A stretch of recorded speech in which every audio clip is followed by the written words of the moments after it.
ဒီလေးမြန်လေးကကျွန်တော်လွန်ခဲ့တဲ့2 ရက်လောက်ကမှစပြီးတော့စောက်ထားတာပေါ့နော်သူကဝါးနဲ့စောက်ထားတာဒီမှာဝါး frame ဒီ air fine rib လေးတွေကလည်းနှီးလေးနဲ့လုပ်ထားပါတော့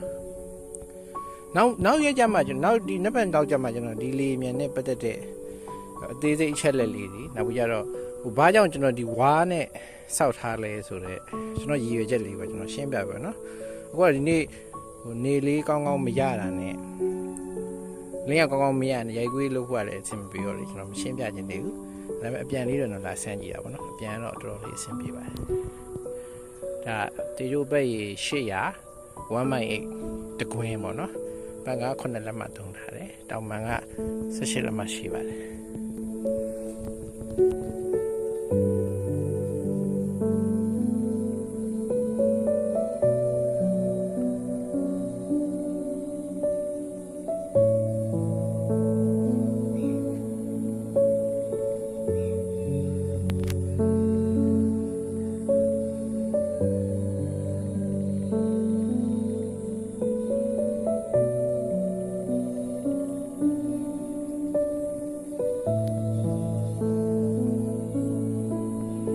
လေးလှလှပပလေးပြန်နိုင်တယ်ပေါ့နော်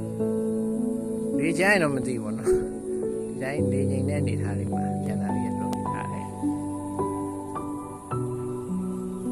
တော့မှ18လက်မဟုတ်17 gram ကြော်လေးတယ်ပေါ့နော်ကောင်းပြီပါခေါင်းလေးချိန်နည်းနည်းထက်ထည့်ထားပါနော် nose weight ပေါ့နည်းနည်းလေးထက်ထည့်ထားတယ်ဘာဖြစ်လဲဆိုတော့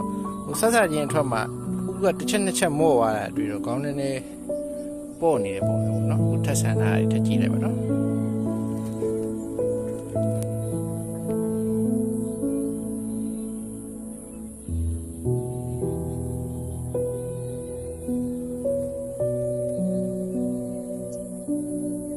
ခေါင်း weight leg weight လေးထည့်လိုက်တာနည်းနည်းတော့ပြန်လေးတော့ကောင်းပါတယ်